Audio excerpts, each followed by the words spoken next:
경기나 이런 데서만 또 거기서 다 못 오시잖아요. 그렇죠? 거기서 못 오시고 이렇게 지역 캠퍼스에 오는 게 좀 좋더라고요. 거기만의 또 색깔이 있고 거기만의 분위기가 있어요. 경기 캠퍼스에서는 저희가 온 그룹이 다 모여가지고 제가 막 다 인사할 새도 없이 그리고 막 디테일하게 설명할 새도 없이 막 끝나야 되고 하니까 그런데 오늘은 다들 여유 있으시죠? 네. 제가 충분히 오늘 라이프 룸에 대해서 설명해 드리도록 하겠습니다. 제가 강의를 하다 보니까 저는 좀 임성규 교수님이 여기서 몇 번 오셨죠? 여기도. 네. 그분하고 좀 다른 좀 관점을 좀 설명해야겠다. 왜냐하면 그분은 개발자고 저는 우리 사장님들과 같이 또 사업자잖아요. 저도 이거를 소개하고 다른 분들에게 판매를 하고 이렇게 저도 쓰고 해야 되는데 그런 부분에서 뭐가 괜찮을까? 내가 이거를 소개하고 소위 팔아야 되니까 내가 영업을 해야 되니까 그런 관점에서 좀 저는 좀 접근을 해봤습니다. 이미 이제 경기센터에서 들으신 분들은 또 월요일 중에서도 제가 지난번 했었고요. 반복적으로 들으시면서 좀 잘 기억하셨으면 좋겠다라고 한 바람에 그대로 강의하는 데 준비해왔습니다. 그대로 활용하시면 되겠습니다. 제가 라이프빔 설명드릴 때 요거를 계속 설명드려요. 우리 생식과 또 라이프빔 설명드릴 때 반드시 설명드리는 게 있습니다. 인간 생존에 꼭 필요한 요소가 있는데 저는 4가지로 한번 추려봤어요. 첫 번째는 공기입니다. 공기. 지금 공기가 어때요? 여기가? 공기가 시원하시죠? 네, 아침부터 오늘은 좀 기온이 좀 낮은 편이긴 한데 그래도 걷고 하기엔 너무 불편하잖아요. 더운 날씨에요. 어쨌든 이 공기 때문에 그렇잖아요. 공기. 우리가 공기가 없이는 하루도 살 수가 없고 하루가 문제입니까? 1, 2분도 살 수가 없죠. 만약에 여기 공기 없다고 생각해보세요. 우리는 이미 죽었습니다. 하늘나라 가야 돼요. 그렇죠? 그렇게 돼요. 지금 우리 사장님들 연세에 한 1분만 숨 꽉 참아보세요. 이것도 쉬운가요? 아니요. 쉽지 않아요. 그렇죠? 네, 이게 쉬운 일이 아닙니다. 그만큼 우리가 호흡한다는 거, 숨을 쉰다는 거, 공기가 있다는 건 매우 중요한 일입니다. 아주 단시간에 우리 생명을 앗아갈 수 있는 게 바로 공기거든요. 우리 눈에 보이지도 않지만 지금 이 순간에도 우리가 무의식적으로 호흡하면서 살고 있을 수 있는 유일한 것 바로 공기이죠. 두 번째가 물입니다. 물. 네, 오시면서 다 물 한잔 하시고 차 한잔 하셨죠? 우리는 몸이 다 뭘로 이루어졌어요? 물로 되어 있어요. 70%가 물로 되어 있습니다. 그만큼 사람의 몸이 물이 중요하다는 거예요. 그래서 우리가 이로멜스케어 사업을 할 때 생식도 중요하다고 하지만 뭘 강조하시죠? 알칼리수. 네, 알칼리수.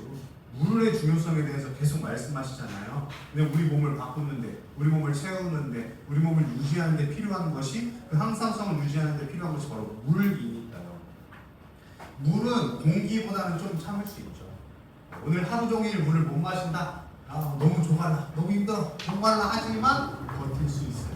며칠까지도 버틸 수 있지만 그렇다고 물이 없으면 어떻게 됩니까? 결국에 역시 이 세상을 떠나게 되겠죠. 아주 단순한 요소 공기와 물이죠. 그렇죠? 그러면 이것만 있으면 살 수 있냐? 우리가 식물이 아니잖아요. 그렇죠? 식물이 아니에요. 광합성을 하면서 자체적으로 에너지를 낼 수 없단 말입니다. 그렇기 때문에 반드시 음식이 필요해요. 우리가 생활하는데 움직이는데 필요한 에너지를 주는 음식이 필요합니다. 그래서 음식이 생존에 필요하고 중요한 요소예요. 그래서 우리가 생식이라는 요소로 접근하는 거고 생식은 식품이잖아요. 식품. 그렇죠? 우리가 먹는 거, 음식. 그렇죠? 그냥 단순한 영양제가 아닙니다. 어디 가서 생식이 영양제라고 소개시켜주시면 안 돼요. 식사예요. 식사. 한 끼의 완벽한 식사예요. 그 식사가 그렇게 중요하다. 근데 여기서 가장 간과하는 게 뭐냐면요. 바로 햇빛입니다. 우리가 공기, 물, 뭐 이런 거 쉽게 만들어낼 수 없어요. 그렇죠? 근데 우리가 인공적으로 잘 만드는 게 뭡니까? 인간이? 바로 햇빛이에요. 햇빛. 지금도 여기 빛이 있잖아요. 그렇죠? 이런 빛이 인공적으로 잘 만들어져 있어요. 우리가 선글라스 끼고, 선글라스 갖고 계신 분 있어요 지금? 네, 선글라스를 끼고 한번 하얀 색 한번 보십시오. 그러면 선글라스에 따라 좀 다르지만 아주 새까만 거, 그 반사판, 시커먼 그 반사판으로 이렇게 지금 나오는 LED 빛을 딱 비춰보면요, 약간 끝에 청색광이 촉촉촉촉촉촉 비쳐요. 네, 그러니까 이 빛은 우리가 눈에는 그냥 하얗게 보이지만 청색광도 다수 포함되어 있습니다.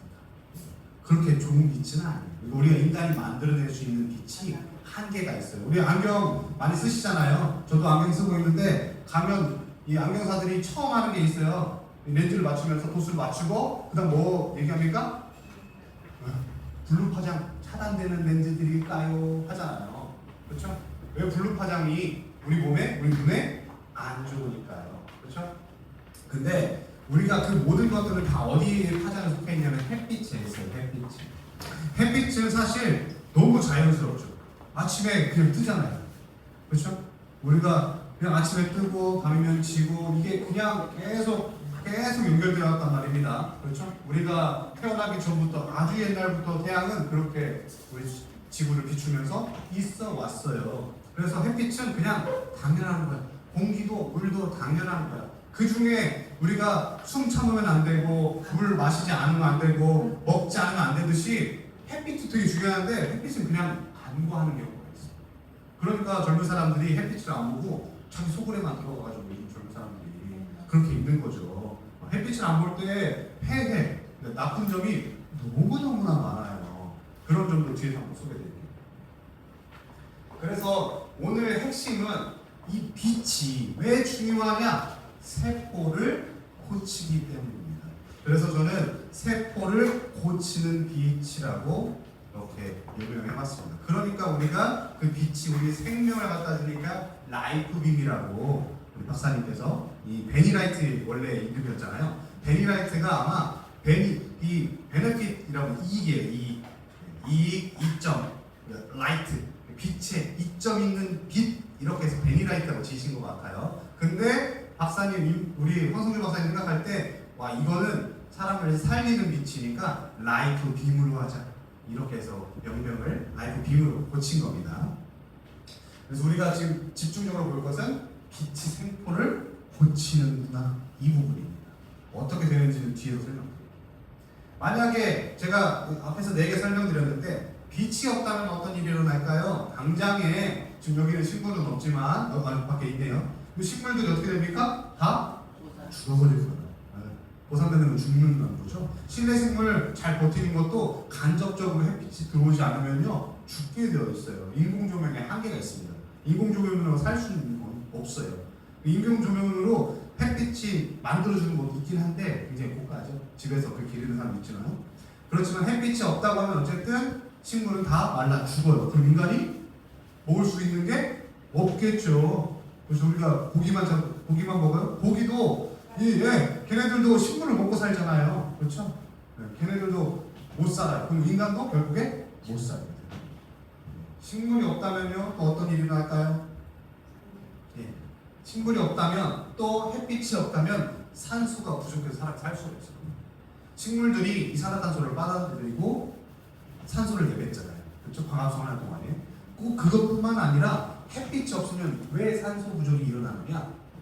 햇빛은 땅을 비춰요. 땅이 어떻게 됩니까? 달궈지죠? 그러면 땅에 달궈진 공기들 위로 올라가게 돼요. 그렇죠? 그래서 저기압이 발생하는 거죠.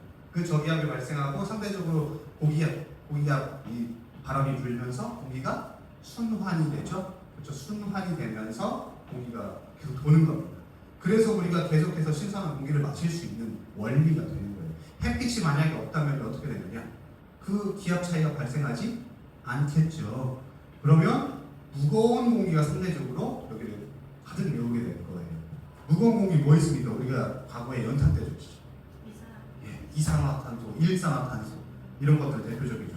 우리가 호흡하면서 지금도 내보내고 있죠. 이산화탄소도 걔네들은 무거운 공기예요. 그래서 땅에 가라앉습니다. 산소는 상대적으로 되게 가벼워요. 위로 뜹니다. 그래서 우리가 과거에 일산화탄소에 질식돼서 죽는 경우도 있고 심각한 경우도 있잖아요. 그렇죠? 햇빛이 없다면 공기순환이 되지 않아서 무거운 공기를 가라앉게 되고 우리가 필요한 진짜 필요한 생존에 필요한 산소를 마시지 못해요. 그래서 산소도 부족해져서 우리가 살 수 없는 환경이 됩니다. 세 번째 빙하기입니다. 빙하기. 제가 여러 번 이제 옥시전으로 말씀드렸는데 제가 지구과학을 전공을 했어요. 그래서 지구 환경에 대한 관심이 굉장히 많습니다. 근데 빙하기 과거에 뭐 공룡이 살았던 시절이나 뭐 그런 데나 있었다. 공룡이 빙하기에 죽었다. 뭐 이런 얘기만 들으셨죠? 그렇죠? 그 전설의 이야기잖아요. 빙하기. 그렇죠? 그런데 빙하기 실제로 올 수 있습니다. 햇빛이 없다면요. 혹은 햇빛이 너무 강하거나 지금처럼 환경이 계속 파괴되면 빙하기가 올 수가 있어요. 왜냐면 제가 20년 전, 벌써 20몇 년 전이네요. 그 지구과학을 전공할 때 저희 담당 교수님들이 그런 얘기를 하셨어요. 지금처럼 지구가 지속적으로 파괴되고 오존이 파괴되면 나중에 빙하기가 올 수 있어. 그래서 저희들이 다 웃었습니다. 뭐 저게 개벽다고 뜯어먹는 소리냐. 지금 날씨가 더워지기만 하지 뭐 빙하기가 온다는 소리를 못 들어보거든요. 그런데 최근에 과학자들이 공통적으로 얘기하는 게 있는 게 바로 이 빙하기입니다. 네, 어떻게 오냐면 환경오염이 되잖아요. 오존이 뚫리고 지금 뭐가 녹고 있어요? 북에서 남극에서 얼음이 녹고 있죠. 얼음이 녹으면 어떻게 됩니까? 해수면이 높아지죠. 해수면이 높아지면 여기서 가까운 인천의 앞바다가 인천을 잠식하겠죠. 인천은 없어지는 거예요. 그래서 우리가 일본도 다 가라앉는다고 하고요. 가라앉는 것보다는 바다에 감춰지겠죠. 서울 앞바다가 생길 거라고 얘기를 합니다. 서울에 인천도 다 가라앉고 그렇게 됩니다. 그러면 땅이 면적이 어떻게 돼요? 줄어들어요. 그러면 열을 받을 수 있는 공간이 상대적으로 줄어들죠. 그렇죠? 그렇게 되면 어떻게 될까요? 따뜻해져요? 추워져요? 추워져요. 오히려 그렇게 되면 이제 나중에 얼음이 다 녹고 나면 오히려 추워지는 시기가 옵니다. 그럼 반대로 어떻게 됩니까? 이제 얼겠죠. 햇빛이 있어도 바닷물이 가득 차고 기온이 낮으니까 이제 햇빛이 없는 시절에는 싹 얼어버려요. 그때가 바로 빙하기인 거예요. 그러면 인류는 생존할 수가 없어요. 결국에 우리의 아주 나중 세대는 지금처럼 환경이 파괴된다고 하면 어떻게 될까요? 더워 죽어요? 얼어 죽어요? 얼어 죽어요. 네, 자취도 없습니다. 화석으로 나중에 발견될 수도 있어요. 그렇게 되면 햇빛이 없다면 혹은 햇빛이 지금처럼 비춰도 환경이 파괴됩니다. 결국에 우리 인간은 어떻게 됩니까? 멸종하게 되겠죠. 햇빛이 이렇게나 중요한 존재인데 그걸 간과하고 있는 거예요. 그래서 우리가 햇빛, 이 빛이 정말 중요한 거구나. 이거를 인식하시라. 차원입니다. 그러면 햇빛을 못 볼 때 일어나는 일이 제가 두 가지를 한번 정리해봤는데 재밌는 연구입니다. 최근의 일이에요. 23년. 지금 2년 전입니다. 2년 전에 대만과 중국에서 대규모로 이루어졌던 연구입니다. 연구는 단시간에 일어나지 않아요. 그냥 몇 명 조사해서 하는 게 아니라 아마 이런 인간에 대한 연구들은 대부분 4, 5년씩 지속적으로 어떤 대상들을 집어넣고 계속해서 그 관찰을 하면서 만드는 연구들입니다. 가까운 대만과 중국에서 어떤 일이 났냐? 여기 보면요. 여기 보면 이게 association 관계입니다. between 관계 사이에 어떤 사이의 관계냐? sunlight exposure 그러니까 햇빛을 받는 노출되는 것과 and mental health 그러니까 정신 건강과의 관계를 연구했어요. 그러니까 여기 보면 special population 특별한 인구들인데 사람들인데 without sunlight in work 그러니까 일할 때 햇빛이 없는 환경에서 일하는 사람들 그런 사람들이 어떤 사람들이냐면요 이 연구 결과 보면요 광산에 사는 사람, 광산에 있는 사람 아예 빛이 없죠. 그런 사람만 조사한 게 아닙니다. 이런 사무실 환경에도 조사했어요. 이 사무실에 지금 햇빛이 있나요? 없죠. 없어요. 간접 조명일 뿐이에요. 그런 사람들을 대상으로 연구했더니 햇빛이 부족한 사람들은 어떤 일을 하냐? 우리 몸을 각성시키고 생체 리듬을 원활하게 만드는 이 세로토닌이 저하된다는 그런 연구 결과예요. 그러면 수면과 각성 리듬이 붕괴가 돼요. 우리 요즘 젊은 사람들 몇 시에 잡니까? 네. 새벽에 자잖아요. 한두 시. 그렇죠? 혼자 손녀들 집에 놀러 오면 어때요? 애들이 잠을 안 자. 막 핸드폰 만지고 잘 때까지 이렇게 막 그 핸드폰 만지고 하고 있어요. 뭐 이렇게 본다고 막 이렇게 하고 있어요. 그래서 잠을 안 자요. 그리고 암막 커튼 막 치고 얘네가 막 해가 떴는지 어땠는지 낮인지 밤인지 모르고 그냥 막 자요. 그리고 잘 박틈이 일어나가지고 그때 활동해요. 네. 그러니까 이 수면 각성력이 붕괴돼요. 우리나라 최근에 10대, 20대 우울증 굉장히 심합니다. 굉장히 심하고요. 이거는 국가적인 문제예요. 우리나라 우울증으로 인한 자살률 전 세계 압도적 1위입니다. 압도적 1위. 지금도 하루에 몇 명씩 죽는 것 같아요, 자살로. 하루에. 우리가 뉴스를 잘 안 봐서 그렇지 하루에 5명 이상이 자살합니다. 그냥 자살하지 않겠죠. 그렇죠? 이런 것들도 일종의 관계가 있을 것 같다라는 개연성을 좀 제시해봅니다. 두 번째는요. 햇빛을 못 볼 때 일어나는 두 번째인데 여기에는 뭐라고 나왔냐면 이 햇빛, 이 베네피컬 그러니까 이익이죠. 이익. health impact. 건강에 대한 이익인데 뭐가 되냐면 울트라바이올릿 레디에이션. 그러니까 울트라바이올릿은 뭐예요? 자외선이에요. 자외선. 그러니까 햇빛에 자외선이 다 안 좋은 게 아니라 일부 노출이 필요해요. 자외선은 우리 이 피부나 아니면 우리 몸에 불필요한 것들을 제거해주는 역할을 해요. 그러니까 잠깐 쬐면 좋아요. 그러니까 아예 이런 것들을 안 쬐는 사람들은 어떤 일이 일어나냐 보니까 태양 노출 습관이 적은 사람들은 태양 노출이 가장 높은 사람들에 비해서 여기 보면 HT라고 나온 게 하이퍼텐션, 고혈압이거든요. 고혈압이 몇 퍼센트 높아요? 41%나 높다는 것이 올해 6월 스웨덴 연구 결과입니다. 이거는 우리가 집중해야 돼요. 유럽 사람들은 특히 이제 서양 사람들이 햇빛을 많이 좋아하는데 이 북부 지방은 햇빛이 잘 없어요. 유럽에 여행 가보신 분들 알겠지만 영국만 가도 런던에 하루 종일 비가 한 번씩 오고 우중충해요. 좀 막 독일이고 일부 지역들은 하루 종일 우중충하고 저 위에 핀란드나 이런 데 가면 아예 햇빛이 안 드는 계절이 있습니다. 아예. 그런 사람들은 햇빛을 못 보고 사는 거예요. 그런 사람들을 연구를 해봤더니 고혈압이 굉장히 높다라고 하는 햇빛 습관, 노출 습관과 고혈압과의 관계를 규명해낸 연구입니다. 아주 최근에. 그러니까 빛이 이렇게 중요하다는 거예요. 그러니까 잘 먹어서 아니면 너무 잘못 먹어서 과도하게 먹어서 혈관이 막혀서 고혈압 이런 것도 있겠지만 햇빛 노출만으로도 규명한 것이 아주 신선한 결과잖아요. 혹은 충격적인 결과잖아요. 그만큼 빛이 중요하다라는 걸 우리가 알 수 있는 겁니다. 햇빛 스펙트럼은 굉장히 다양해요. 우리가 볼 수 있는 건 무지개 색깔, 반지로 하나로 무지개 떴을 때나 아니면 우리가 과학 시간에 퀴즈 같은 거 비춰보셨어요? 빛 쫙 햇빛하면 이렇게 쫙 나오잖아요. 그게 우리가 보이는 게 다입니다. 예를 들어 여기를 빛이 하나도 없는 상황이면 이게 빨간색인지 의자가 빨간색인지 우리 옆 사람의 머리가 갈색인지 어쩐지 아무것도 모르고 그냥 다 까맣게 보일 거 아니에요. 빛이 있어서 빛이 반사되어서 우리가 볼 수 있는 색깔로 보이는 거예요. 그러니까 이 빨간색 의자는 빨간색을 반사하게 만드는 요소가 있는 거죠. 그래서 우리가 빨간색으로 보이는 거예요. 그만큼 우리는 볼 수 있는 게 한계가 있어요. 왜냐하면 햇빛 파장은 어마어마하거든요. 어마어마한데 그 중에 우리가 볼 수 있는 건 몇 가지 안 됩니다. 고작 한 660나노미터 정도까지밖에 안 돼요. 그리고 자외선도 우리 눈에 안 보이죠? 적외선, 빨간색 바깥에 엄청난 파장들이 있는데 다 보이지 않아요. 그러니까 우리는 되게 한시적으로 볼 수 있는 거죠. 근데 그 햇빛에 아주 많은 스펙트럼이 이런 역할을 하는데 첫 번째, 비타민 D를 합성해 줍니다. 요즘 사람들 뭘 많이 먹어요? 건강을 위해서? 비타민 D. 비타민 D 과거에 드셔보셨어요? 네. 주사도 맞고 그러죠. 근데 옛날에 우리 사장님들 젊었을 때 비타민 D 먹는 사람 들어봤어요?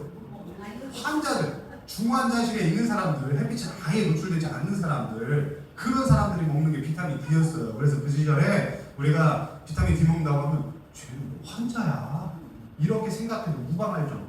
근데 지금 요즘 사람은 어떻습니까? 필수래요. 의사들이 비타민 D를 막 먹으라고 권장을 해요. 왜? 주사도 맞고 뭐가 부족하니까. 이 비타민 D가 부족하니까, 생존에 부족하니까. 왜 그래요? 햇빛을 안 봐서 그래요. 네, 햇빛을 자꾸 봐야지. 그러면 사실 이게 필요가 없습니다. 과거에는 대부분의 일이 밖에 나가서 하는 일이었어요. 그러니까 이게 필요가 없죠.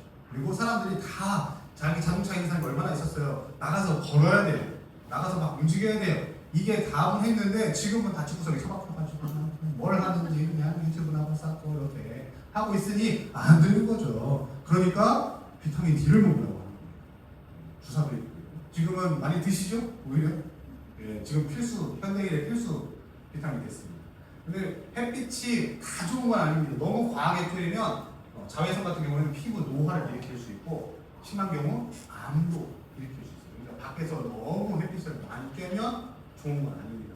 이 부분 조심하셔야 돼요. 우리가 여름철에 막 바닷가 올라가면서 새까맣게 다 타잖아요. 그게 좋은 게 아니에요. 노화의 지름길입니다. 적당하게 노출받으셔야 돼요. 또 좋은 건 있는데 바로 수면 리듬, 생체 리듬을 조절하는 거예요. 처음에 말씀드렸죠. 햇빛이 이 수면 생체 리듬을 조절하는 데 아주 중요하다. 멜라토닌 그리고 세라토닌을 서로 번갈아가면서 이렇게 우리 몸을 자연적으로 조절해 주는 게 바로 햇빛입니다. 그리고 치유 재생 효과. 우리가 요거를 집중해서 봐야겠죠.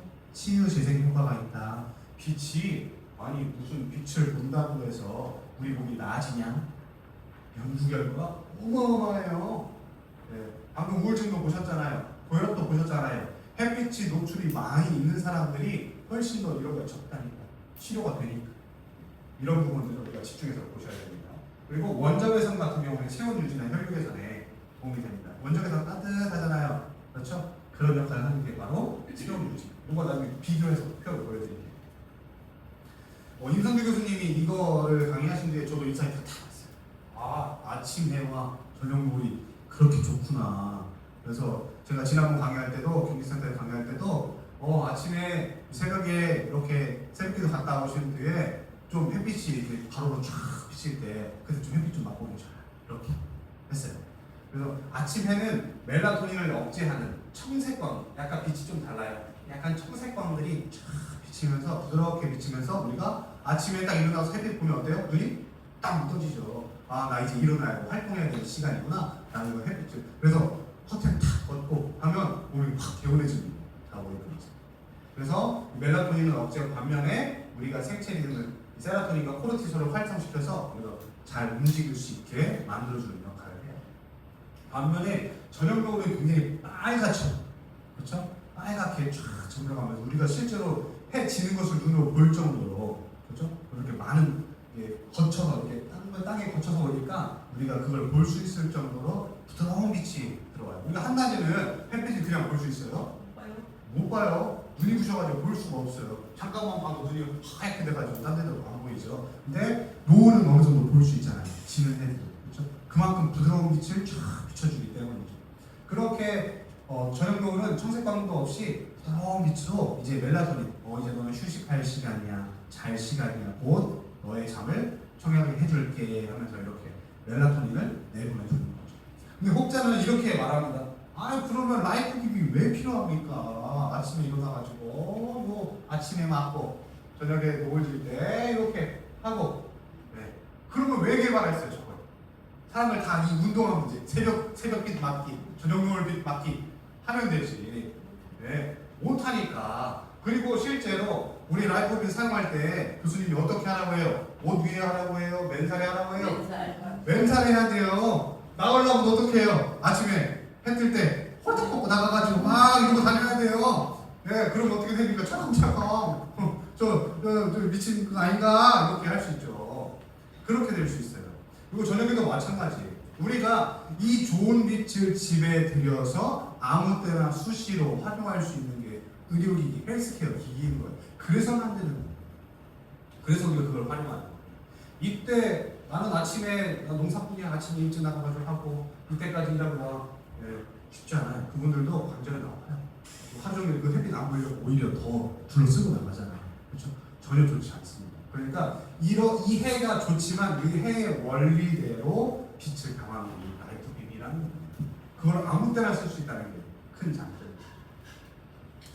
한번 이 햇빛이 얼마나 생명의 빛이 어떤 파장인지를 좀 보면 좋은데, 햇빛 모두가 좋냐? 아니고 아까 치유재생 효과를 주는 건 요 적색빛과 근접해선 빛입니다. 이 빛이 지금 한 650 나노미터 정도부터 해서 1100 정도까지 유효한 빛입니다. 치료에 유효한 빛이에요. 그래서 이 빛들을 우리가 활용하는 게 뒤에 얘기하는 포토바이오모듈레이션 PBM이라고 하는 그 기술, 여기에 들어가 있는 빛이거든요. 이 빛을 한번 볼게요. 우리가 여기 자외선, 그러니까 이 보라색 빛이죠. 보라색 빛, 보라색빛, 그리고 파란빛, 녹색빛, 그리고 주황색빛, 빨간색빛 이런 식으로 있는데 이 파장들이 쭉 이게 피부예요. 피부 표층, 피부 표층 그리고 여기가 여기 이 하얗게 되는 게 진피층, 진피층 그 사이에 모세혈관들이 흐르죠. 보니까 이 주황색은 모세혈관 근처도 못 가네요. 그렇죠? 피부에서 다 튕겨 나간다는 겁니다. 피부에 다 튕겨 나가요. 그런데 빨간 빛은 피부를 통과해요. 그리고 얘가 근적외선입니다. 근적외선은 어디까지 들어가요? 이게 뼈층인데 뼈까지 다 도달하죠. 그렇죠? 빨간 빛과 근적외선은 뼈까지 도달하더라라는 겁니다. 우리가 기존에 갖고 있던 라파라고 하는 라파 V40이라는 기기가 있었어요. 그 헬스케어 기기가 650나노미터를 고정적으로 사용해요. 어디까지 도달할까요? 모세혈관까지는 못 가네요. 그렇죠? 모세혈관까지는 못 가고 이 피부 표층에서 열을 발생시켜서 혈류를 촉진시키는 역할을 합니다. 그래서 일부 어디에 효과가 좋냐? 배를 따뜻하게 하는 데 좋고 배를 따뜻하게 해서 혈류를 돕는 데 좋고 특허받은 건 관절 치료예요. 관절 치료. 관절은 주로 표층이 얇아요. 피부가. 그쵸? 관절 있는 곳은 대부분 얇죠? 자꾸 움직여야 되니까 우리가 살이 두꺼우면 안 되거든요. 그 얇은 축에 비춰가지고 그 부분들을 혈류 촉진하고 세포를 일부 개선하는 효과가 있어서 통증 개선하는 효과가 있어서 특허를 받은 게 바로 650나노미터예요. 근데 이 기기는요 660부터 사용합니다. 660부터 사용해서 어디까지? 1100까지 950까지 쓰는데 여기가 쭉 들어오잖아요. 그렇죠? 뼈까지 들어오는 걸 수가 있어요. 그러니까 깊숙하게 우리 살 속까지 다 파고 들어서 뼈 조직까지 고쳐낼 수 있는 유효한 빛이 이 기계예요. 라파랑은 좀 결이 다르죠.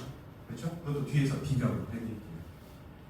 그러면 뭐 비교할 수 있는 뒤에서도 한번 보여드리면 원적에서는 훨씬 먼 거예요. 원적에서 훨씬 멀어요. 그래서 여기까지가 근접외선이라고 하는 거고 근접외선 중에서도 앞에 살짝 앞에 있는 것까지만 쓰는 거예요.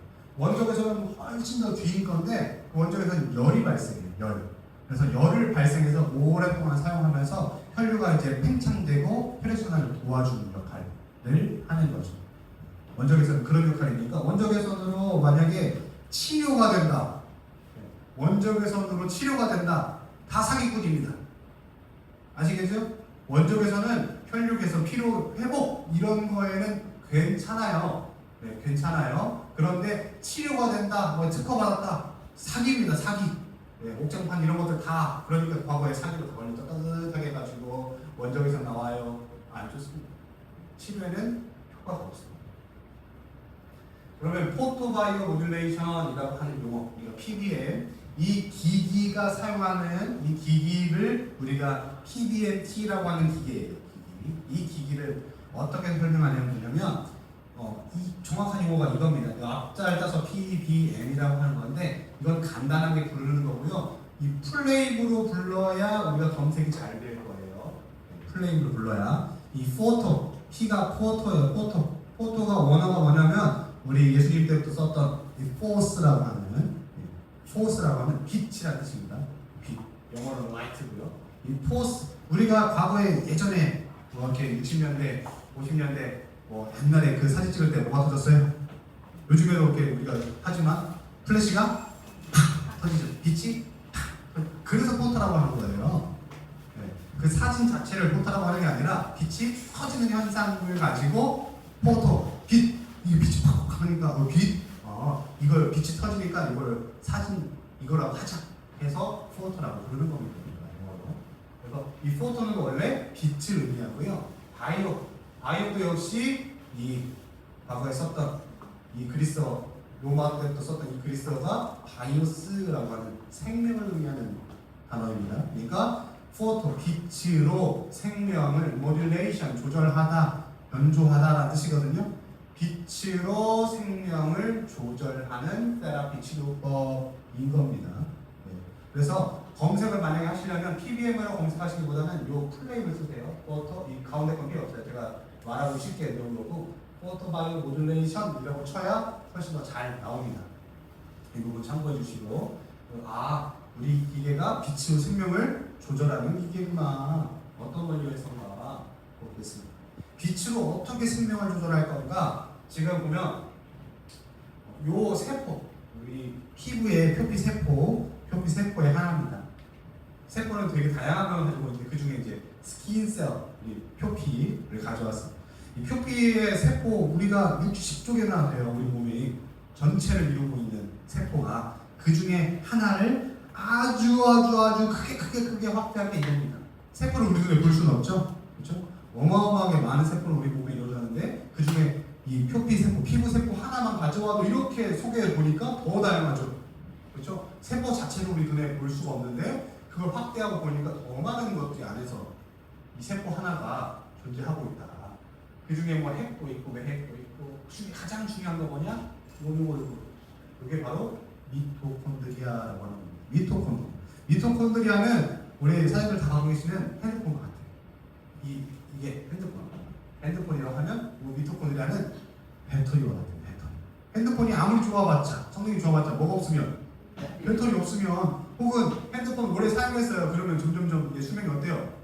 네, 느려지기도 하고 배터리가 빨리 닳아. 옛날에는 하루 종일 썼는데 반나절이면 뚝 떨어져가지고 아이고 이제 자식들한테 아이고 이제 바꿔야겠다 이렇게 하시겠잖아요. 세포도 마찬가지예요. 한번 세포가 생기면 죽을 때까지 있냐? 아니에요. 얘도 성능을 다하면 없어지고 새로 나오고 하는 거예요. 그런데 그 과정이 점점 느려지더라. 그게 뭐예요? 그리고 이 세포가 일하는 게 점점 시원찮아지더라 하는 게 바로 노화입니다. 노화. 네. 근데 정상적인 세포들은 잘 움직여야 되는데 이 미토콘드리아가 어떤 역할을 하냐면 배터리처럼 에너지를 막 주는 거예요. 세포가 움직일 수 있도록 살아서 제 역할을 할 수 있도록 막 역할을 해주는 거예요. 이 배터리가 어떤 에너지를 뽑아내냐면 바로 이 ATP라고 하는 에너지를 뽑아내요.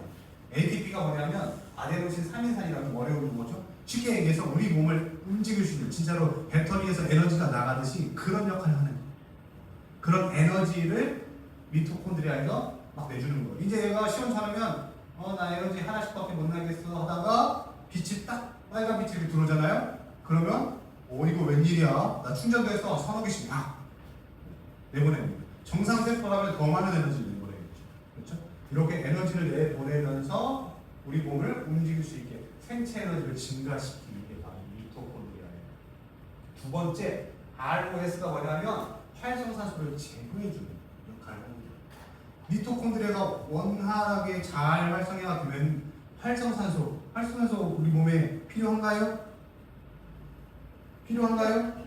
필요해요. 왜 필요 없어요? 필요해요. 우리 몸의 장에 유해균 필요한가요? 예, 필요해요. 네, 필요해요. 우리 정치에도 여야가 있잖아요. 한쪽만 득세하면 어떻게 해요? 한쪽 없어지고 나라꼴이 어떻게 되겠어요? 예, 독재 국가가 되는 거예요. 그렇게 되길 원하세요? 아니에요. 우리 몸도 민주주의랑 같아요. 필요한 게 필요악이 있어요. 악하지만 필요해요. 활성산소가 없으면 어떤 일이 나면 면역세포가 일할 일이 없어요. 일할 일이 없으면 어떻게 돼요? 우리 몸이 어느 날 갑자기 뭐가 들어오면 그대로 끝나는 거예요. 활성산소가 계속 존재해야 우리 몸의 면역세포가 계속 돌아가는 거예요. 유해균이 존재해야 장에서 끊임없는 역할을 하면서 장이 움직일 수 있는 거예요. 그만큼 유해균이 많아야 되겠지만 그런 역할을 하는 건데 활성산소가 과하면 어떻게 돼요? 네, 면역이 파괴가 돼요. 염증이 생겨요. 심한 경우 암이 생겨요.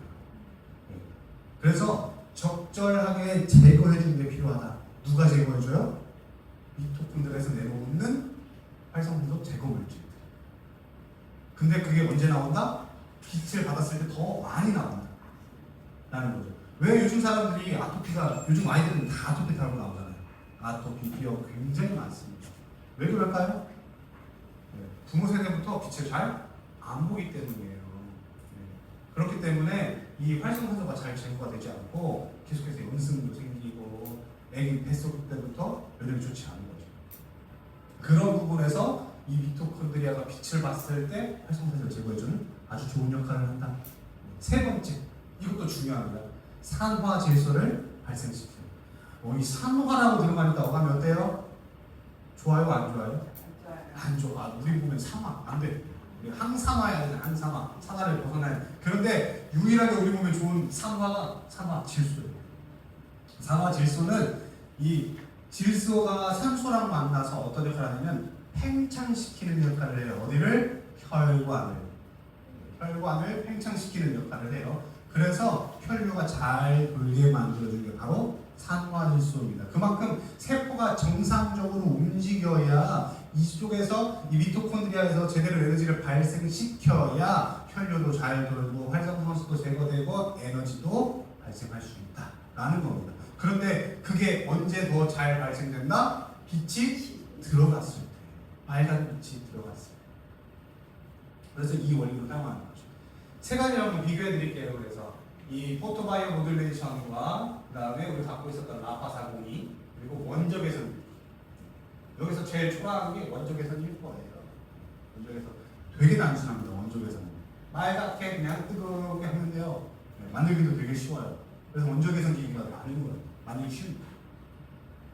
PBM이 그동안에 이제 여러 가지 연구 결과를 거쳐서 이렇게 나왔는데 한번 비교만 해드릴게요. 파장 범위, 포토바이오 모듈레이션이라고 하는 요 용어에 딱 맞는 국제 규격이 있습니다. 국제 규격. 그 치료기라고 하는 그 국제 규격이 600부터 1100 나노미터를 사용하는 빛을 가진 기기여야만 합니다. 그래야 우리가 포토바이오 모듈레이션 테라피 기기라고 할 수가 있어요. 그리고 650 다음 라파는 650이 고정되어 있습니다. 라파 갖고 계신 분 계시죠? 네. 라파는 딱 펴면 빨간 빛이 다 보입니다. 모든 빛이 다 402개의 빨간 빛이 다 우리 눈에 보여요. 그리고 원적에서는 훨씬 더 이건 나노미터는 이거 마이크로미터예요. 그러니까 큰 파장이에요. 굉장히 큰 쪽 파장이에요. 그래서 뜨뜻하게 해주는 역할이고 보면 작용 깊이가 이제 차이가 나요.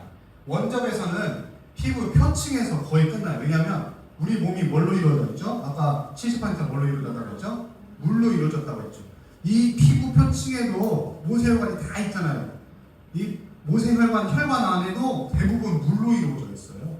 그런데 원적에서는 물에 반응합니다. 물에 튕겨나가요. 물에 튕겨나가요. 혹은 물에 흡수되어 버려요. 그러니까 깊숙하게 침수되지 못하고 피부 표면에 있는 물만 많아도 다 튕겨나가는 거예요. 그래서 원적외선 기기들은요, 이거 제가 지금 빨간 빛 이렇게 비춰봤죠? 네, 이렇게 통과되나요? 네, 원적외선 기기들은 통과 못합니다. 반사될 거예요. 그거를 확인해 보시면 돼요. 이렇게 이 빨간 빛도 유효하게 지금 통과되잖아요. 이 레이저, 그렇죠? 이게 이 레이저도 사실 로우 레벨 레이저입니다. 이거 사용하는 옛날부터 사용했지만 손에 통과하고 빨간 빛은 통과하네. 유효한 빛일 수 있겠구나 생각하시면 돼요. 그 원리를 쓰시는 거예요. 그런데 원적에서는 통과하지 못한다 라는 차이가 있고, 그리고 단일 파장은 피부 표층이나 얇은 쪽 관절까지는 가는, 깊이는 못 들어간다. 한데 이 PBM 기계는 우리가 가지고 있는 라이코빔은 피부 표층부터 심부조직, 근육, 신경, 뇌까지도 뼈를 뚫고 들어간다는 거잖아요. 뇌가 지금 뼈층에 다 가려져 있잖아요. 뇌까지도 들어간다 라는 거죠. 그래서 인지기능 향상에도 좋습니다. 그래서 미토콘드리아를 건드려서 ATP를 형성하고 활성산소 균형을 맞춰주고 산화질소도 방출해서 항염, 재생, 신경보호 효과가 있지만 650나노미터는 혈류 개선, 통증 완화 중심이에요. 그러니까 어디가 아프다, 관절이 아프다, 그럴 때 유용하게 쓸 수 있는 거죠. 그리고 원적에서는 혈관 확장, 미세 순환 치료 얘기가 있나요? 없어요. 통증 완화 얘기 있나요? 없어요. 그러니까 원적외선 파는 사람들이 어디가 괜찮아질 거야, 아프지 않을 거야 라고 하면 다 뻥이라고요. 다 거짓말이라고요. 네. 혈류 촉진이 되어서 피로가 어느 정도 체온 유지되고 혈류가 계속해서 근육이 이완되니까 나른해지네, 나 피로가 좀 풀리는 것 같네 라는 느낌을 받는 거죠. 원리적으로 치료 효과는 없는 거예요. 근데 650은 그래도 600부터 1100까지가 유효한 빛이니까 관절통, 근육통을 완화시키는 효과가 있습니다. 그런데 PBM은 더 다양한 빛을 쓰죠. 다양한 파장을 쓰면서 어떤 역할을 하냐? 염증도 고쳐주고 조직도 재생시켜주고 신경이나 인지 기능도 개선해주고요. 그리고 상처 피부를 회복시켜주고요. 면역 조절과 통증 완화, 당뇨 개선 굉장히 많은 역할을 할 수가 있습니다. 빛이 진짜 신기하지 않습니까? 이런 빛이. 그래서 이 PBM처럼 다양한 파장의 빛을 한 번에 사용하는 것이 중요합니다. 그래서 뭐가 있냐면 이거가 중요해요. 과학적 근거가 중요한데 국제 가이드라인이 존재한다. 이건 뭐예요? 전 세계적으로 이게 이 가이드라인을 벗어나면 안 돼요. 의학적으로 이걸 정해놨어요. 얘는 단일 파장이기 때문에 이것만 쓰면 되니까 오케이. 얘도 이거 뭐 살이 데이지만 안 돼. 라고 하지만 얘네들은 국제 가이드라인을 어떻게 몇 분 써라, 어떻게 써라, 어떤 부위는 어떻게 써라 라는 가이드라인이 존재할 정도예요. 그러니까 효과가 있다 없다. 있다는 걸 증명하는 거죠. 그렇죠? 잘못 사용하면 오히려 부작용도 있을 수 있다는 거. 그래서 조심하라. 우리가 많이 쓰지 마라 라고 계속 얘기하는 거예요. 과하게 사용하면요 여기서도 공고해요. 어질어질할 수 있어요. 부작용이 일어날 수 있어요. 적당히 쓰세요 라고 하는 것도 여기 가이드라인이 존재합니다. 그래서 WALT 영어 사이트긴 한데 한번 들어가 보셔서 들어가 보면 바로 PBM 혹은 LLT 이런 것들 많이 볼 수 있습니다. 그래서 우리가 갖고 있는 제품이 바로 이 베니라이트, 구베니라이트 현 라이프빔이죠. 지금은 박스가 라이프빔으로 바뀌었습니다. 지금 이렇게 빛이 다 비추고 특수 렌즈로 촬영한 거예요. 특수 렌즈. 이거 빛 다 보이면 어떻게 돼요? 내 눈에 다 보인다. 이 빛이. 그럼 나 지금 천국에 있다. 하나님 만났습니다. 제가 이제 못 볼 것도 다 봅니다. 이렇게 천사도 보이고 하는 것이 그렇게 될 겁니다. 다 보이면 안 돼요. 고객에게 이거를 사라고 권유해가지고 구매했어요. 근데 고객이 딱 펼쳐보더니 야, 이 빛이 이거 몇 개 안 나와. 이거 뭐야? 불량품 판매해서 나한테 라고 하지 마시고 뭐 사이사이에 있는 빛이 근접해선이라 우리 눈에 안 보여요.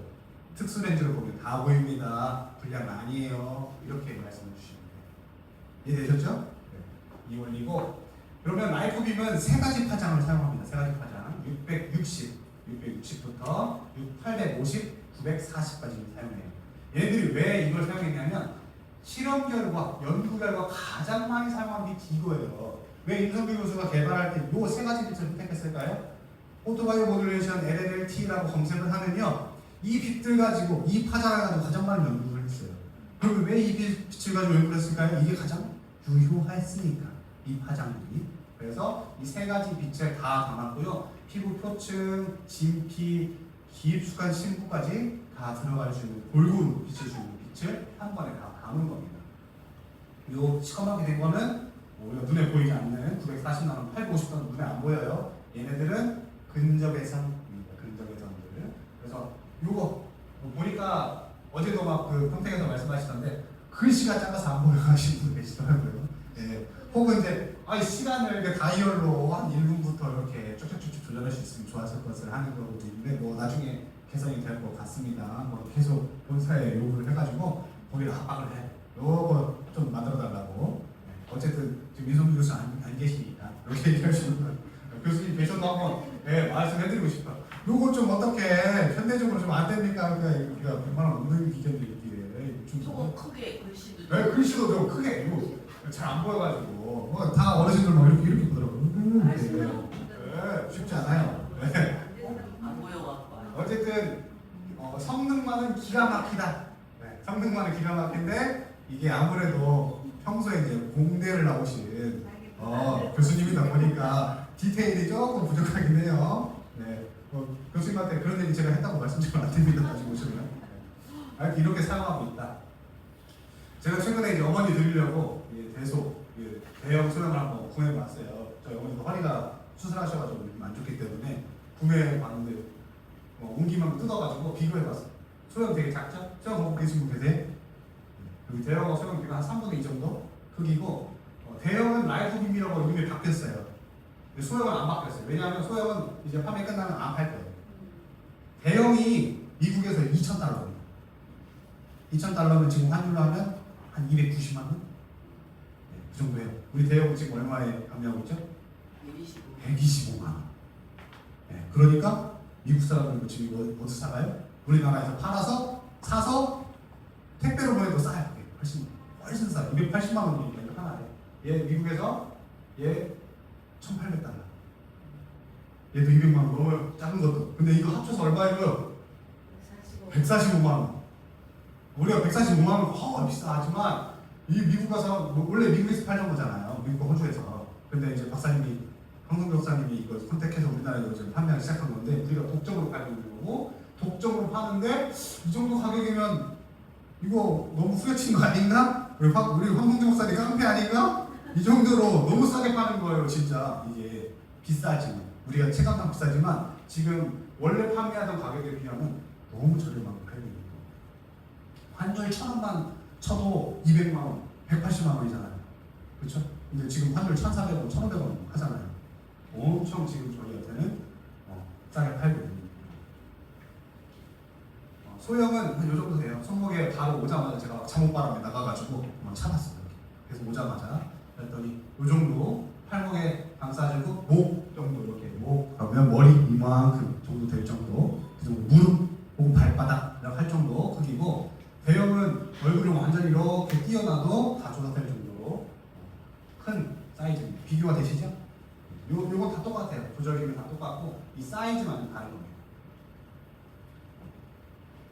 그래서 라이프붐의 그런 치료 효과 우리가 집중하자고 했던 치료 효과라고 라이프빔은 혈액순환이 굉장히 중요합니다. 혈액순환 왜 혈액순환 된다고 말씀드렸죠? 예, 다시 한번 앞으로 가면요 이 빛이 왜 혈액순환을 하게 만든다고 말씀드렸죠? 오늘 공부 효과입니다.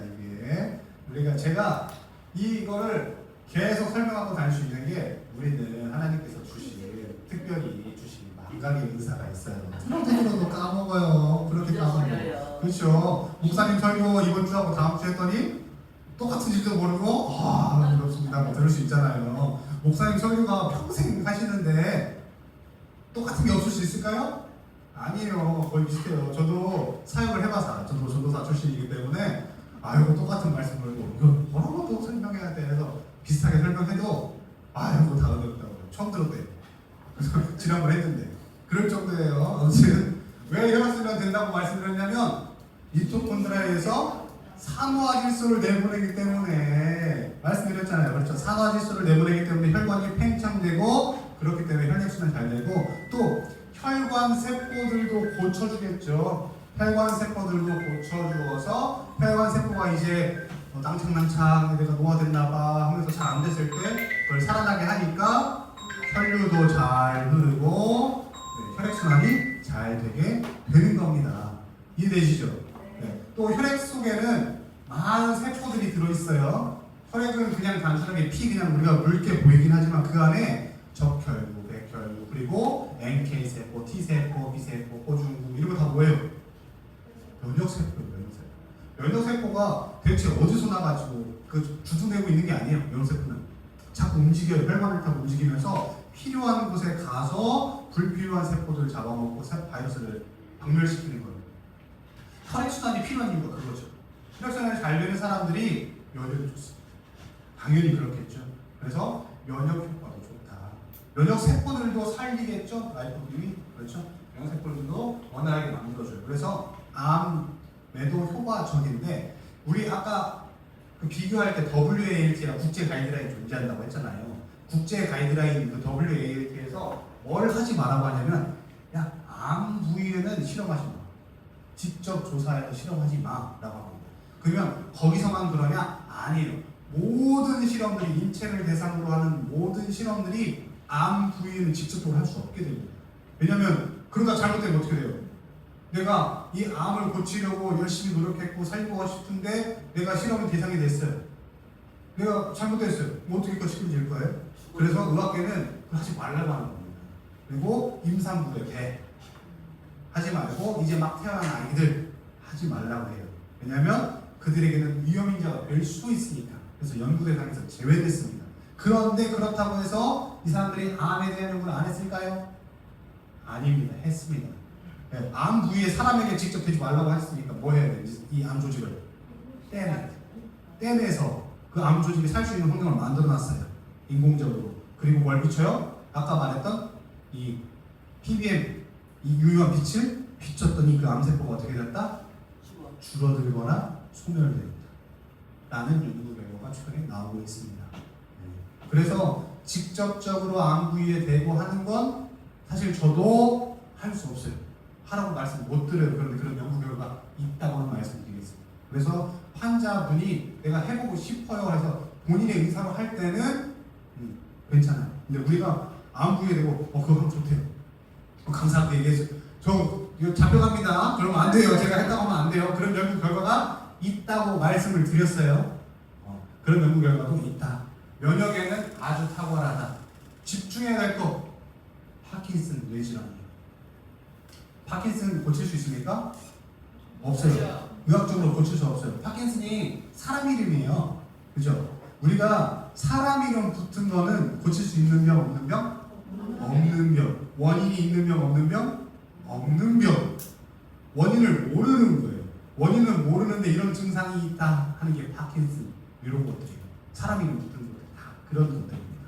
근데 이 파킨슨이 실험 결과 이 라이코빔에 사용하는 그 빛들을 해서 실험 결과 유의미한 개선 효과가 있다라는 게 요즘 많이 나오는 결과들입니다. 그러니까 많은 의학계에서 파킨슨 고쳐보려고 노력 많이 했겠죠. 5만 가지 방법을 써봤고 약물도 해보고 운동법도 써보고 다 해봤지만 안 됐단 말이에요.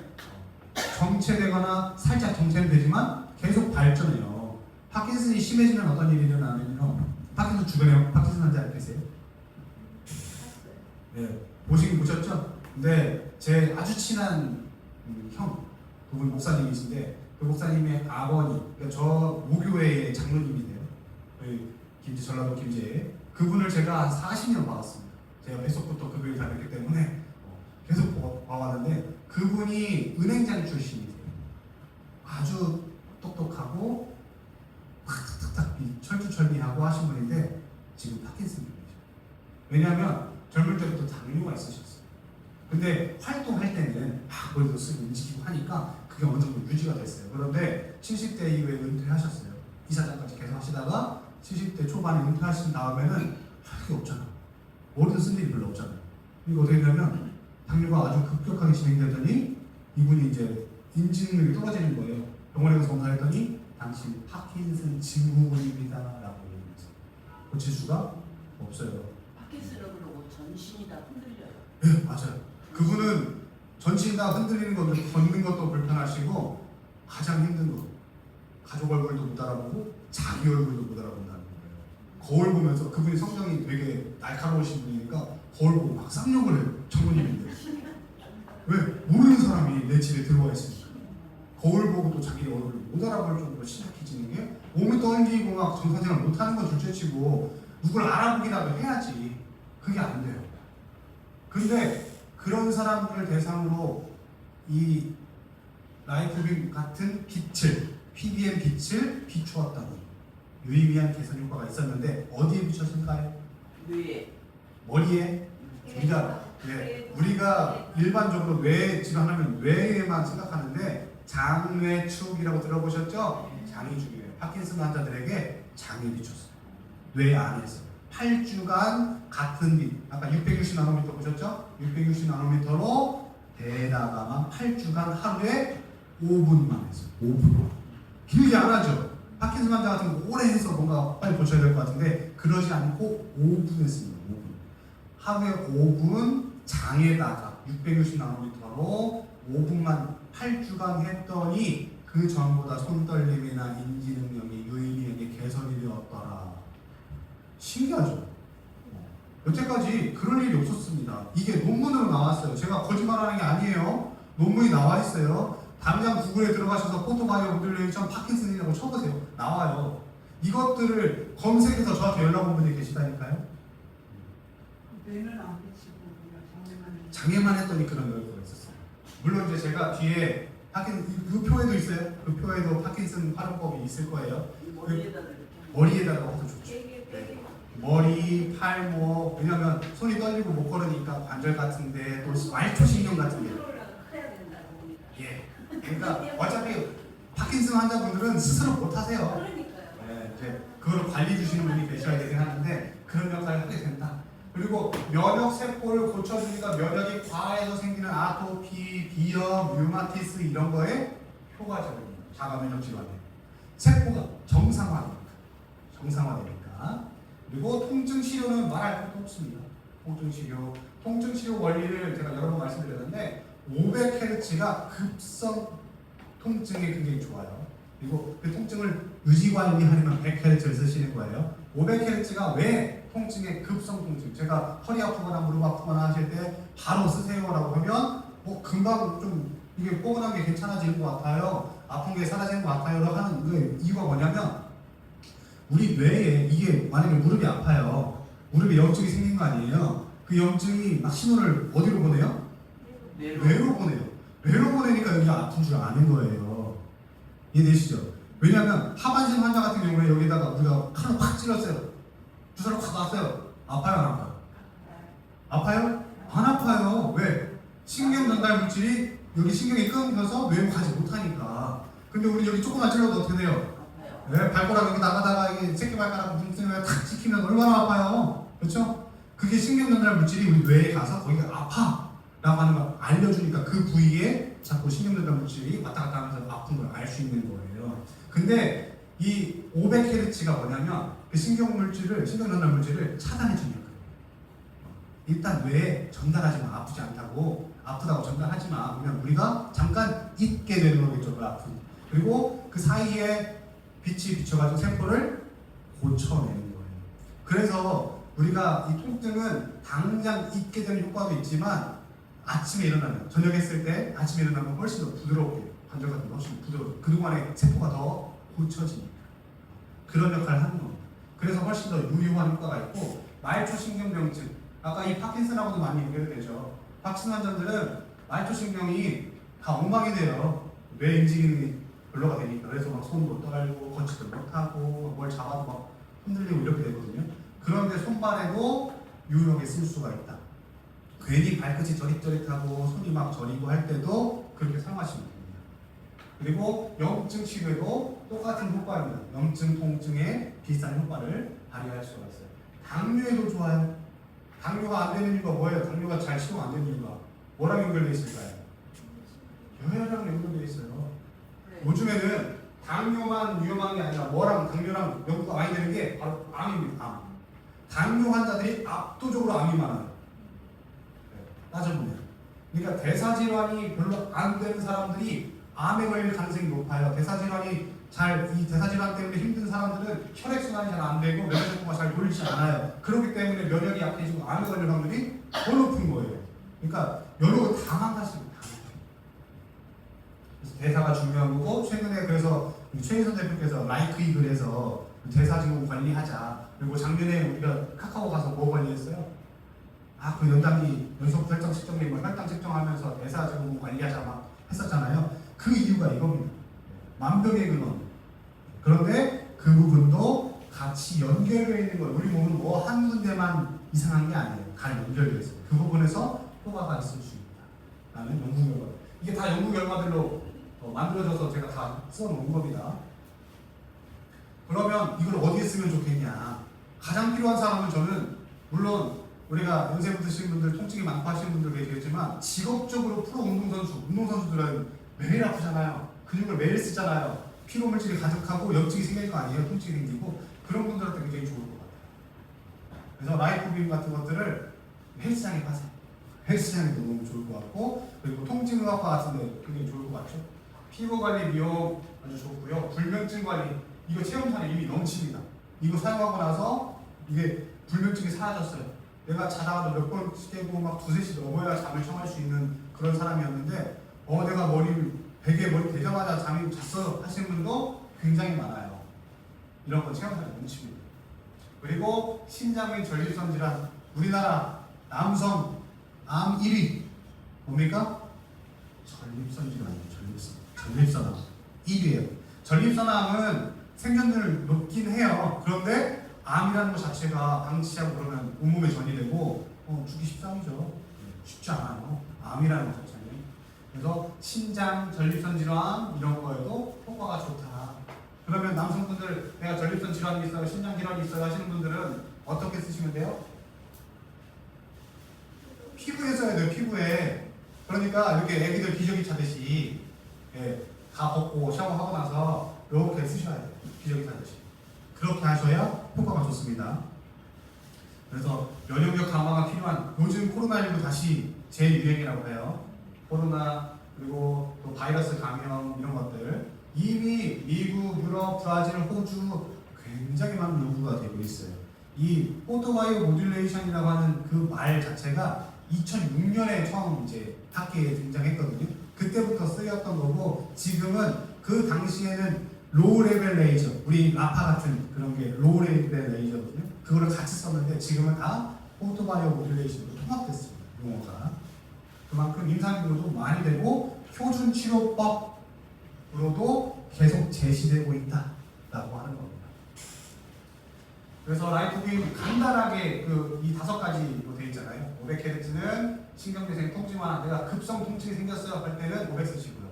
그리고 통증의 어느 가라앉고 유지하고 싶어요 또 아플까봐 100을 쓰세요. 염증 완화하는 데 좋고요. 뇌나 신경보호 할 때는 40을 쓰세요. 손바닥 발바닥에도 40을 쓰시면 됩니다. 대신에 손바닥 발바닥 오래 쓰시면 안 돼요.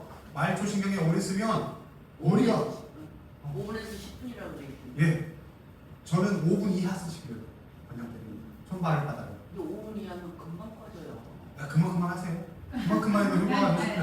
길게 할 필요가 없다니까요. 과거처럼 우리 원적외선이나 라파처럼 길게 사용해야 뭔가 뜨뜻한 마음이 있어가지고 뭔가 내가 괜찮아지는 것 같아라고 하는 건데 그게 아니라니까요. 원래가 세포를 고쳐서 세포가 고쳐나갈 시간을 벌어주는 거예요. 그래서 최소 6시간에서 8시간 이후에 써라, 과하게 쓰지 마라 라고 하는 거예요. 이거는 그동안에 우리가 썼던 의료기기, 빛 의료기기랑 완전히 차원이 다른 겁니다.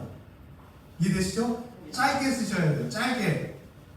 최근에 이거 나오자마자 이영애 사장님께서 뭐라고 하셨냐면 자기 건선 치료 하는데 피부과 가면 강남 치료과 가면요, 청담동 가면요 어떻게 돼 있냐면 사람보다 더 큰 2m짜리 통이 있습니다.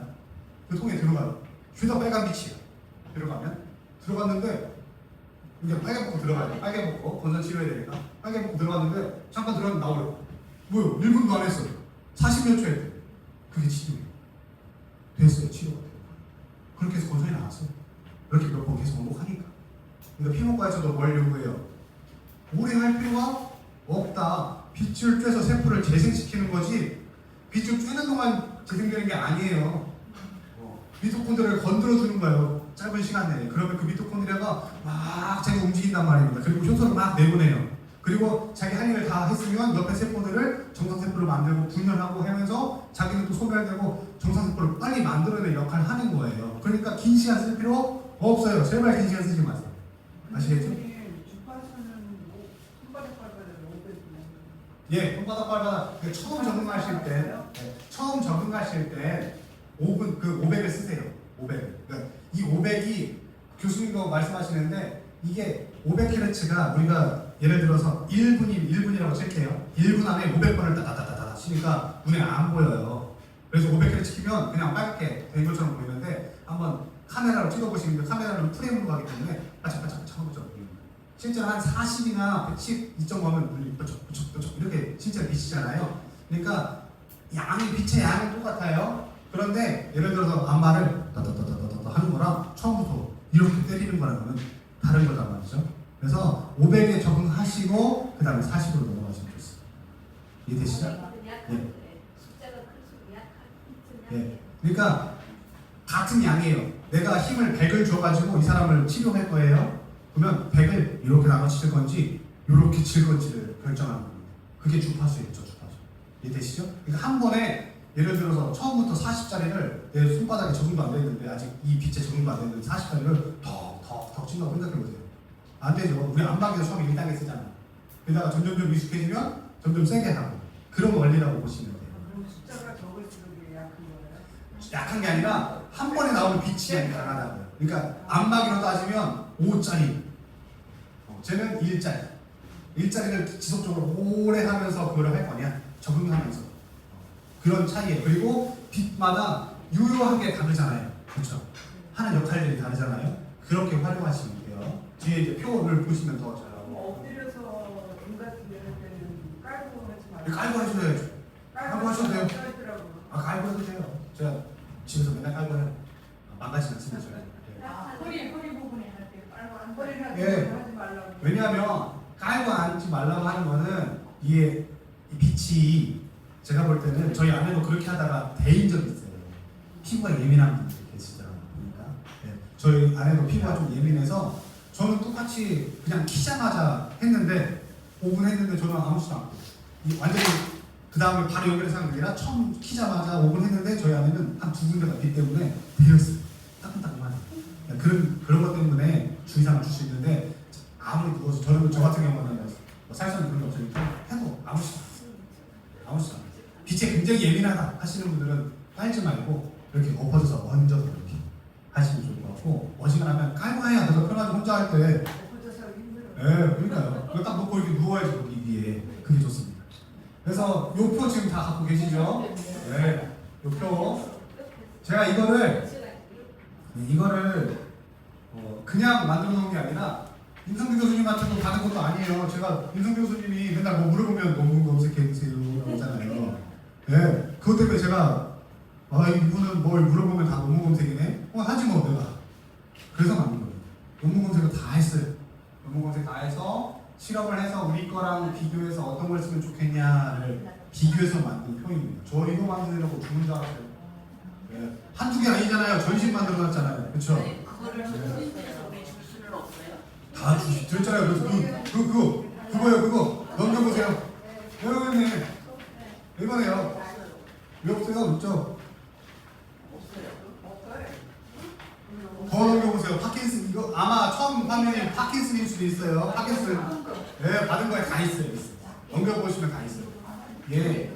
그래서 활용하시는 거 보세요. 제가 이 목 위로 최대 몇 분? 최대 10분. 근데 어지간하면 5분. 어지간하면 5분만 쓰세요. 아시겠죠? 어지간하면 5분만 쓰세요. 아까 빛의 원리를 말씀드렸지만 빛을 그 임상 실험할 때도 10분, 15분, 30분 쓰지 않았어요. 대부분 5분씩만 실험해요. 그래도 유의미한 계산 효과가 있다고 하잖아요. 심각한 환자들은. 그러니까 우리도 그렇게 쓰시면 돼요. 눈은 1분만 쓰세요. 만약에 내가 얼굴에 다 쓰고 싶은데 어떻게 하냐면 얼굴에 딱 비칠 거 아니에요? 그러면 1분 이렇게 속으로 세시던가 아니면 타임 맞추고 바로 안대를 끼세요. 아니면 두꺼운 거즈 같은 거 위에다 대시던가 눈에 빛이 안 들어오도록 눈은 1분 이하로 쓰세요. 아시겠죠? 나는 눈이 너무 부셔. 1분도 못 참겠어. 30초.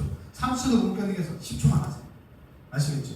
그렇게 하시면 돼요. 그렇게 하면서 그러면 나 하루에 10초만 해도 됩니까? 돼요. 꾸준하게 하시면 돼요. 꾸준하게. 근데 15분으로 나온 거. 기기에 그 여기 누르는 그 타임 있잖아요. 예. 5분하고 10분하고 그거밖에 없잖아요. 그러니까 1분은 자기가 세셔야 돼요. 이게 그래서 제가 컨트롤러에 아쉽다고 한 거예요. 그 컨트롤러가 1분짜리가 있으면 얼마나 좋아요. 1분짜리 있으면 좋은데 그러니까 1분은 내가 속으로 셀 수 있잖아요. 60까지 세시면 돼요. 딱 하고 60까지 세시다가 눈 탁 가리고 나머지 얼굴 쬐시면 돼요. 아시겠죠? 그렇게 쓰시면 되고 그러면 뭐 눈, 코, 입 다 꿰치겠죠. 그렇죠? 5분 쓰시고 필요한 곳마다 제가 이거 다 적어놨어요. 사이사이에 이렇게 이거 100 써있네, 2.5는 100 써있네라는 건 아침, 저녁으로 번갈아 가라는 거예요. 이해되시죠? 네, 두통이 있다. 그러면 아침엔 1.5, 밤에는 100, 반대로 하셔도 되고 이런 식으로 하시라는 거예요. 이해되시죠? 표를 그렇게 활용하시면 돼요. 괄호에 이렇게 헬스가 또 써있네. 이거 쓰라는 거, 이거 쓰라는 거. 둘 다 번갈아 가면서 아침, 저녁으로 쓰셔라.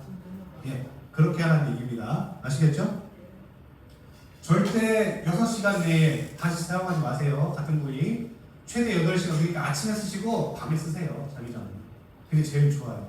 충분히 내 세포가 이제 고쳐질, 활동할 시간, 에너지 낼 시간을 주셔야 돼요. 그렇지 않고 또 계속 쓰거나 오래 쓰면요. 싫어.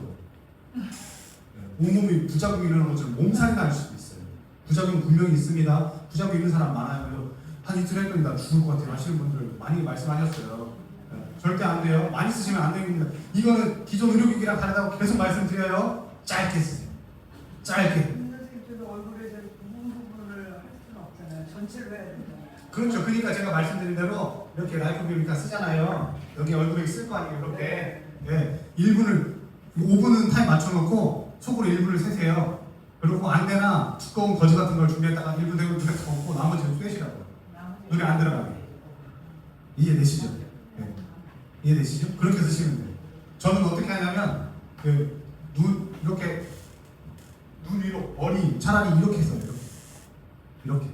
이렇게 쓰고 이렇게 쓰고 그리고 코 밑으로 이렇게 해서 안 들어가게 이렇게 하고 또 위로 눈하고 바로 머리 위로 올려버려요. 네, 이렇게 쓰고 이렇게 하고 있습니다. 노하우를 찾으셔야 돼요. 개인의 방법들. 네, 어쨌든 얼굴 전체를 하고 싶다 그러면 5분 맞춰놓고 1분 있다 눈만 싹 가리고 나머지 4분을 계속 쉬셔라. 그렇게 활용하는 게 좋습니다. 이게 우리 기계의 한계라는 점을 좀 이해해 주시고 너무 원리는 좋지만 그렇게 활용하시면 좋습니다. 이 갑상선 최근에 말씀하신 분도 계시더라고요. 갑상선 저하에도 효과가 있다. 이거 검색해봤습니다. 저 갑상선 저하, 기능 저하에도 효과가 있다라고 하는 연구 논문도 있습니다. 그 부분을 활용하시면 좋고 여기에서는 제가 허리를 말씀드리고 싶은데요. 이 그림이 우리 그룹장님께서는 그렸다고 제가 만들었더니 처음에 보내드렸어요. 그룹장님 제일 먼저 보내드렸더니 저 이거 만들었어요. 보내드렸어요. 그랬더니 그림이 사람 지금 이거 바꾸면 안 돼요? 그래서 제가 아무 말도 안 했어요. 바꾼다고 말 안 했어요. 왜냐하면 제가 이 그림을 선택한 이유가 뭐 이런 얼굴 이런 데는 상관없어요. 이런 데는. 근데 해부학 그림 때문이에요. 이 근육의 질을 보세요. 근육. 지금 승모근이 어떻게 되냐면 어깨부터 해서 여기까지 쭉 내려와 있죠. 척추라인까지. 이게 승모근이에요. 승모근 이쪽이. 승모근이 단지 여기만 있는 게 아니라 등 위 척추까지 쭉 뻗어 있는 걸 볼 수 있죠. 허리 근육들 보세요. 허리 근육이라는 게 따로 있나요? 없죠. 그렇죠. 등부터 해서 광배부터 해서 쭉 내려오고 그리고 옆구리 그리고 엉덩이가 다 연결된 부분이에요. 허리가 아프다고 하면 어디가 안 좋은 걸까요? 실제로 디스크가 안 좋을 수도 있지만 디스크는 사진 찍어봤더니 디스크는 문제 없대. 그러면 뭐가 문제예요? 척추, 그러니까 뼈는 문제가 없대요. 그러면 허리가 아파. 그럼 어디가 안 좋은 거예요? 아니 뼈로 접촉하지 마시고 근육으로 지금 접근하시라고. 뼈는 아무 이상이 없는 데가 허리가 너무 아파요. 어디가 문제인 거예요? 근육들이 어디가 이 근육들 전체가 문제가 있는 거예요. 왜냐하면 얘가 서로 잡아당기고 있기 때문에 헐렁해지면 이 근육들이 찢어지거나 염증이 발생하는 거예요. 이해되시죠? 그래서 허리가 아파. 그러면 어디부터 하시게요? 허리부터? 원인을 찾아야죠. 원인. 어디가 아플 거예요? 근육들 다 연결된 근육들이 아플 거죠. 그렇죠. 허리가 저희 아내도 이제 최근에 허리를 삐끗해가지고 지금 거의 거동 못하고 누워 있는데 허리가 삐끗했을 때 숨이 갑자기 안 쉬어지고 막 메스크 오는 장면이 있어요. 왜냐하면 이게 풀어지니까 온몸을 당겨지는 근육들이 쭉 풀려버리는 거죠. 그럴 때 어디를 지압해 보냐면 여기 견갑골 쪽 그리고 승모근 쪽 이쪽 라인을 쫙 허리 빼고 아픈 허리 빼고 이쪽 라인을 쫙 마사지 해주면 숨이 쉬어져요. 메스크홈이 사라져요. 연결되어 있는 거예요 다. 그러니까 이 부분들을 먼저 척추라인 쫙 하시고 엉덩이 쪽도 중요합니다. 허리와 많이 연결돼서 엉덩이 쪽 하시고 그 다음에 허리를 하세요. 이해되시죠? 네. 그냥 허리가 아프다고 해서 허리만 치료하면 되는 게 아니라고. 다른 근육들이 문제가 있다고. 그러니까 승모근적으로 먼저 하고 이 라인으로 이렇게 먼저 이렇게 세로로 척추 라인 먼저 하시고 엉덩이 하고 허리 하면 훨씬 좋아질 거다. 다른 근육들을 이렇게 잡아주는 것들을 세포들을 고쳐지는 근육 세포들이 고쳐지니까 이해되시죠? 허리 아플 때나 다른 어깨도 마찬가지로 어깨만 아프다가 아니죠? 그렇죠? 연결된 부위를 같이 하셔라. 나누어서 그렇게 하는 게 좋습니다. 이해되죠? 네. 관절도 마찬가지예요. 내가 팔꿈치가 안 좋아요, 무릎이 안 좋아요. 그러면 어떻게 쓰면 좋을까요? 당장에 팔꿈치가 너무 아파, 무릎이 싱거려 500을 쓰셔야 되겠죠. 그 다음에 어디 해야 할 거예요? 끝이에요? 제가 지금 이 원리대로 말씀드리면 어디 해야 돼요? 무릎이 아파요. 어디 하셔야 돼요? 위에 허벅지, 햄스트링, 종아리. 근육을 좀 하셔야 돼요. 근육이 얘네들을 이 관절을 잘 잡아당겨야 원활하게 지탱하고 있어야 관절들이 서로 달라붙어가지고 흐물흐물하지 않아요. 그래서 통증이 덜 하는 거예요. 이해되시죠? 재활할 때, 관절 재활할 때 근육 운동 많이 시킵니다. 근육이 잡아당겨야 그게 온전해집니다. 그 원리로 이걸 사용하시는 거예요. 이해되시죠? 네. 통증 치료에도 좋지만 내가 장기적으로 관리를 하고 싶다 하시면 이런 원리를 이용하셔라 하면서 제가 저 해부학 그림을 넣은 거예요. 이해되시죠? 파킨슨도 제가 원래는 이 파킨슨 때문에 이걸 만들었어요. 파킨슨 환자 먼저 드리려고. 제가 관리하고 있는 고객님들이 파킨슨 환자들 계신데 그분들을 드리려고 먼저 만들었었어요. 그냥 그분들이 이걸 어떻게 사용하면 될지 모르겠어요. 이거는 그 가이드북에 나온 건 그냥 몇 회지 사용해라 한 건데 파킨슨에도 그게 유효한지 아니면 제가 논문을 다 찾아가지고 해야 되는지 모르겠어요. 해서 제가 만든 거거든요. 그래서 이렇게 사용하시면 되고 중요한 건 복부라고 말씀드렸어요. 치매 환자, 파킨슨 환자 복부 치료부터 하세요. 요즘에 연구가 많이 되는 건 뭐냐면 치매 환자들이 치매가 생기기 전조 증상 잘 안 먹어요. 잘 못 먹어요. 그리고 변을 잘 못 봐요. 장애 균형이 무너진 사람들이 치매 올 확률이 굉장히 높아요. 아까 장면축이라고 말씀드렸잖아요.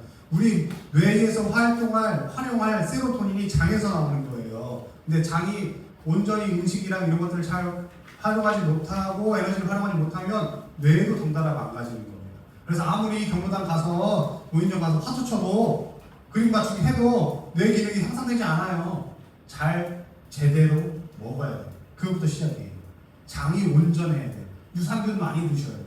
그래서 치매 환자들에게 뇌 인지를 어떻게 할까 해서 그림 맞추기 하지 말고 유산균을 드시게 하세요.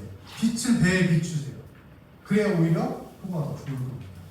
머리와 굉장히 관계가 있어요. 그래서 복부 치료부터 하시라. 그리고 파킨슨 환자 같은 경우 손발 많이 떨리니까 요거 주파수는 일단 500을 썼어요. 왜냐하면 이 파킨슨 환자들은 손끝 저리는 것들 굉장히 많아요. 자기도 모르게 저리고 만져지지 못하고 하니까 500을 쓰시고 어느 정도 떨림이 덜 하면 아까 40으로 가시라고 말씀드렸죠. 말주주님 재생을 위해서 500 쓰시다가 40으로 넘어가라. 이렇게. 복부도 그냥 10분만 해요. 30분 이상 하면 안 돼요. 필요 없습니다.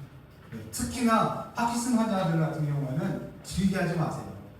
치매 환자 있다고 하면 길게 하지 마세요. 짧게. 어차피 그분들은 길게도 못합니다. 길게도 못하고. 복부 같은 경우는 좀 두꺼우니까 예. 2.5회를 하면 안 돼요. 그러니까 그렇게 바꾸셔도 돼요. 근데 이제 제가 이걸 찾은 건 이 빛이 연구된 거랑 비슷하기 때문에 다 논문하고 좀 맞춰서 해봤어요. 그리고 하루 1회예요. 1회. 식사 후에 이렇게 약 드시듯이 이렇게. 아, 그럼 하루에 한 번만 해요? 한 번만? 예, 한 번만 하시면 돼요. 그러니까 제가 말씀드렸잖아요. 자주 해서 좋을 게 없어요. 특히 파킨슨 환자들은 신경적으로 이게 문제가 있기 때문에 자주 하시면 일반인들도 많이 사용하면 어지럽고 몸살 나는데 이분들은 오죽하겠어요. 그래서 적당히 진짜 부수적으로. 그래서 제가 표 만들어서 표 일주일 이렇게 사용하잖아. 표 만들어놨잖아요. 그렇죠? 그래서 한국에 많이 안 했어요. 네, 이 표 있습니다. 요거 그래서 쓰는 거예요. 아침에 요거 하시고 나눠서 쓰시고 해라. 네, 이 표를 잘 활용하시면 좋습니다. 제가 이 파킨슨 이거 만드느라고 엄청 고생했다니까요. 그리고 일반 우리들까지 적용할 것까지 만들어놨고 이렇게 활용하시면 됩니다. 중요한 것은요. 또 생식 얘기는 하지 마시고 빛으로 온전하게 우리가 세포를 정상으로 고쳐놨다면 그 빛이 고쳐진 세포가 활용할 에너지, 이제 에너지가 필요할 거 아니에요. 그렇죠? 우리가 핸드폰 충전하듯이 충전이 필요할 거 아니에요. 그 좋은 식사가 반드시 필요합니다. 아시겠죠? 세포를 정상적으로 만들고 세포를 움직이게 하는 정상적인 에너지 식사에서 나옵니다. 생식에서 나옵니다. 그래서 저는 이게 아주 찰떡궁합이라고 생각을 해요. 라이프 밀과 라이프 빔 아주 찰떡궁합을 생각합니다. 그래서 원활하게 고쳐진 이 세포들에게 에너지를 전달하려면 이 식사가 반드시 필요하다. 여기까지 이렇게 가시면 좋을 것 같습니다. 그래서 주변에게 빛만 있어요 아니면 식사만 있어요 하지 마시고 함께 권해주시면 훨씬 더 좋을 것 같습니다. 이해되시죠? 네, 오늘 강의 이렇게 마치겠습니다. 감사합니다. 질문 있으면 하셔요. 네, 질문 받겠습니다. 저번에 그 허순선 사장님이 질문했던 게 뭐였죠? 골다공증이요. 골다공증 지금 제 폰에 있는데 잠시만요. 골다공증 소개해드릴게요.